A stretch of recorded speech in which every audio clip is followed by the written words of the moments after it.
What's up, everybody? Happy Thursday. Hope all you're having a great day so far. Hope you're having a great night so far, actually. Getting into this episode of GH, Maxie. Maxie continues to be a fool in love. Like, she refuses to listen to anybody. She's sitting there telling Robert to, back off of Peter. He's been through enough. Peter hasn't been through anything. He's putting people through it. There's a difference. She's sitting there telling Robert, oh, I've known you a long time. Yeah, you've known him a long time. That's your uncle. Of course you've known him a long time. And that's the thing that bothers me about Maxie. It's like, you have been with men who have played you before. And people have warned you about those men before, and you didn't listen. And here you are in the same boat again with another man that people are telling you about, and you're still not listening. When will you grow up and learn? You have 2 children now. You need to be more aware of the people you not only surround yourself with, but the people you're surrounding around your children. You know what I'm saying? Like, you just need to open your eyes more. You should have learned from your last experiences. And it's crazy because she thinks that, Robert is going after Peter because he's Faison's son. And, well, that's not the only reason he's doing it, though. Listen, if you have Jason, Spinelli, Obrecht, Robert, you got all these people telling you Peter's scum. And some of these people you've known for decades. Like, you've known Jason, you've known Spinelli, you've known Robert. You've known these people for eons of years. Just X amount of years. Like, you've known them for years on top of years. Come on, they're all collectively telling you that your man ain't shit. And you're still not listening to them? Like, shouldn't that be a warning sign to you? Shouldn't that tell you something? Shouldn't that be some red flags popping up to you? Jason, come on now, you know Jason. Jason don't target people for no reason. He don't just dislike people for no reason. He can read people. In the business that he's in, he knows how to read you. He knows when somebody's lying. And the first day he met Peter and had a conversation with Peter, he knew Peter was lying because when Peter was telling a story, his story just was not adding up to what Jason previously heard. So he knew he was lying and he knew he was foul. Come on now. And what would Spinelli go after Peter for? It surely ain't out of jealousy because the way I see it, Spinelli don't want you. So it's not because of that. You know what I'm saying? And Robert has no reason to sit here and go after Peter if he feels like Peter's on the up and up. These people know how to read people. Jason's been in this business a long time. Robert's been in his field a long time, being a WSB agent. So he knows how to read people. Like, come on, like, think. They're all collectively trying to warn you about this dude and you don't want to listen. Open up your damn eyes. Like, they're just trying to protect you. Obviously, if they all have a problem with your man, clearly that should tell you that your man is a problem. Open up your eyes and focus and look. You know what I mean? Like, I understand you want to believe the good in some people, but if you got people who you know and you've known a long time telling you that they foul, listen. Just listen to them. Obviously, they're telling you this for a reason. They're not doing any of this to hurt you, clearly. Why would Jason want to hurt you? Why would Robert want to hurt you? Why would Spinelli, your friend / the father of your child, want to hurt you? Why would any of them want to hurt you? They're trying to help you. You just don't want to be helped. You just refuse to believe anything because you don't want to be played again. Well, that's too bad. Open up your eyes. So anyway, Robert basically told Olivia to come up with a cover story because he got to leave the party early. So told her to come up with a cover story so he could ditch the party a little early. Because when Anna was looking for him and stuff, Olivia told her that he was on the patio. But in reality, he was going to Maxie's apartment to do a little snooping on Peter. And of course, Peter was calling somebody trying to tell them, oh, we need to get that distraction for Robert right now. Who are you calling? And B, what distraction? What are you planning? And he came up with some bogus story for Maxie as to why he had to leave early. He told Maxie that he had an invader story that couldn't wait, so he had to go. So Peter snuck into Maxie's apartment, snooping around and stuff. And while he was up in there, somebody was opening the front door, about to come in. I don't know if Robert thinks that Peter's stupid enough to leave any trace of evidence that could lead back to him. But would Peter be that stupid to leave evidence in Maxie's apartment of all places that can lead back to him? Like, why would he be that stupid? I mean, I know some criminals are dumb, but I don't think they're that damn stupid. At least I would hope not. You know, hopefully Robert can come up with something to get out of that sticky situation. Hopefully. So anyway, moving on from that. Sonny and Jason are trying to figure out this whole Cyrus problem because Jason got a phone call from Cyrus. Cyrus wants to have a meet with Sonny. So Sonny thinks that maybe, you know, Cyrus wants some peace or whatever. He trying to broker a peace deal or whatever. Because Jason basically was like, well, Cyrus can't afford to make any mistakes right now. Honestly, none of y'all can afford to make no mistakes, to be honest. But, I mean, Jason did bring up a good point, though. That Cyrus, you know, Sonny does have the advantage because it's his city. You know, Port Charles is his town. So he has the advantage. Problem is that Cyrus still has Jordan where he wants her. You know what I mean? Like, she's still in his pocket. So he can get her to do whatever he wants when he wants. And I agree with Jason. Having Jordan on, you know, in Cyrus's pocket is going to be a problem for him and Sonny in the long run. Which I do agree with. Is definitely going to be an issue. Over time. Over time, it is definitely going to be a problem. So they need to figure out this problem. And do it quickly. I mean, Sonny and Jason, I think they're just realizing that Cyrus is a problem that's probably not going to go away anytime soon. Because look at all the enemies that they've had over the years. You know, Manny Ruiz, Lorenzo Alcazar, the Zakara organization, Trevor Lansing. Like, they've had so many enemies over the damn years. And none of those enemies went away quickly. You know what I mean? It took a lot of years to get rid of them. Lorenzo, it took some years to finally get rid of Lorenzo. It took years to finally get rid of Anthony and Johnny and Claudia. And mind you, Johnny could still potentially be a threat because Johnny's only in prison. And one day he can get out. He can try. You know, you never know. He might get paroled one day. You never know. So he down the line, Johnny could still be a problem in the long run. You know what I mean? Like, it's like, I don't see how Sonny thinks that he can get out of this mess right now. It's going to take a lot of finesse to get out of this problem. And Cyrus is a serious problem. He's a dangerous problem.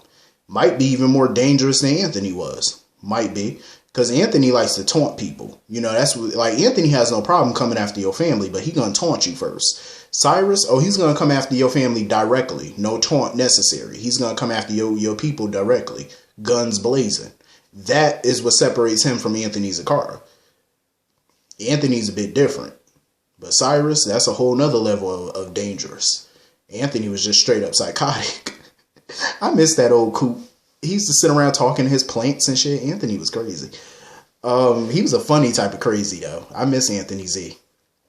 One of my favorite villains. I just don't know how Sonny and Jason are going to figure this mess out. Like, it's going to take a lot of finesse to get rid of Cyrus. Like, you really are going to have to think on this one. You're going to have to play chess. You know, you're going to have to make a bunch of chess moves to get rid of Cyrus at this point, because it ain't going to be easy. So, anyway, moving on from that. Chase and Willow.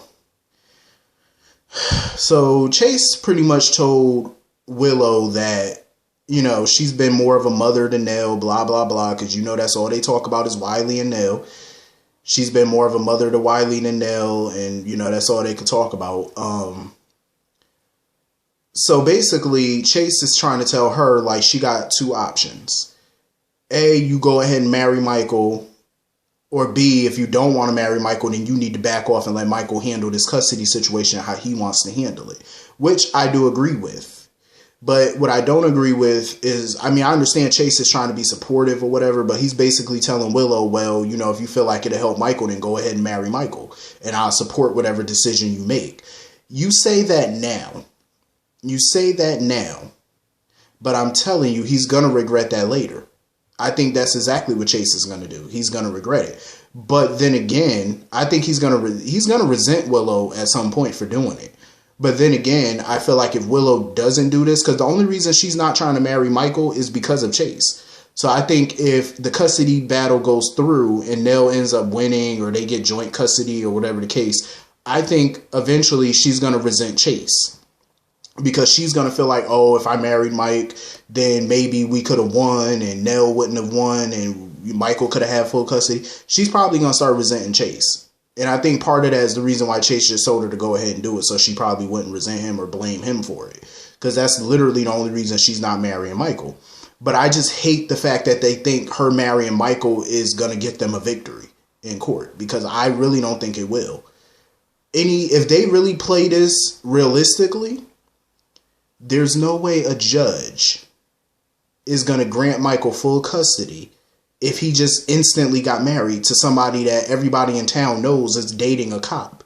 And everybody knows Michael's dating Sasha. All you got to do at the custody hearing is put Sasha on the stand. Put Sasha on the stand, put Willow on the stand. They're all going to have to testify that it's a lie.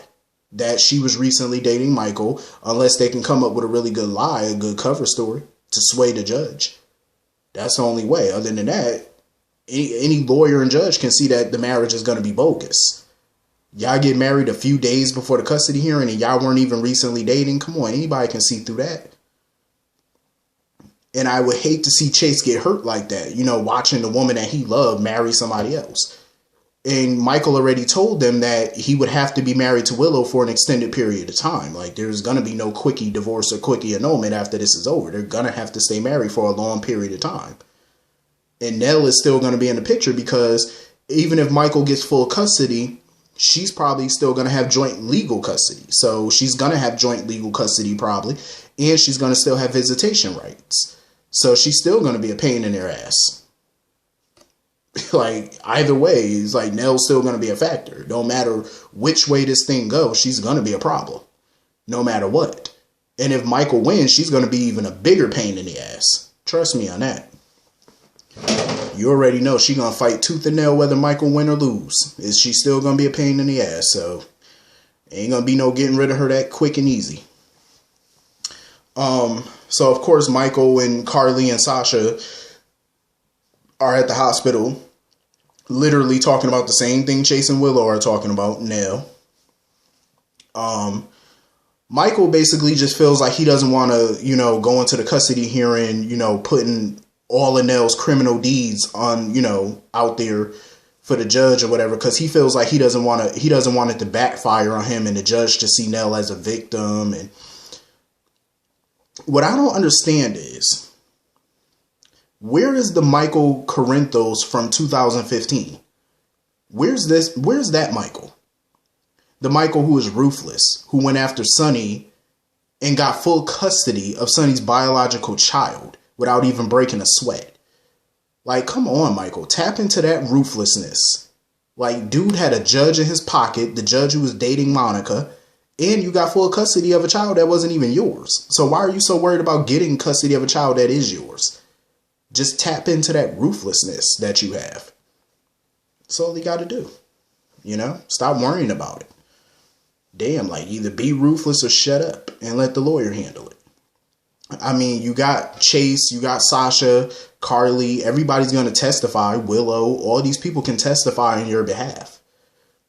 So I wouldn't really sweat it too much, to be quite honest. So anyway, moving on from that, getting back to this party. Ava and Elizabeth sitting there talking or whatever. She telling Elizabeth how, happy Franco is being married to her and how happy Elizabeth makes Franco. But then she's sitting there trying to put on this sob story about how her life at Windermere with Nicholas is pretty much doom and gloom. Nicholas just wanders around Windermere looking all, sad and lost and whatever. I think she was definitely setting that up because she's trying to put out the sympathy card like Nicholas is sad and lonely or whatever the case may be. He's still suffering because of his actions. She's trying to play it up so that way Elizabeth could comfort Nicholas. That's exactly what Ava's trying to do. Ava's not slick. She's definitely, laying the groundwork for Elizabeth to be Nicholas's shoulder to lean on in the hopes that they'll end up sleeping together. And of course she can get that money. That's what Ava ain't slick. That's exactly what Ava trying to do. So anyway, Avery and Charlotte were talking or whatever, and, you know, that she was telling her about her horse or whatever, and Ava came in telling Avery that maybe one day she can get a horse, and, you know, Avery was asking her about how Windermere used to be Charlotte's home, and now Ava was like, well, it's my house now. Ava, grow up. The way she was talking was hella childish. Well, it's my house now. Ava, you are a damn near 50-year-old woman. Grow yourself up. Acting like that. Well, it's my toy now. Ava, go sit down. So Aiden was, you know, trying to check out the piñata or whatever, and Charlotte stopped him from doing it. Basically because he was about to ruin her little prank. So a bunch of kids got to swinging at the piñata, and they pulled the string or whatever, and the candy fell down, but there was no snake.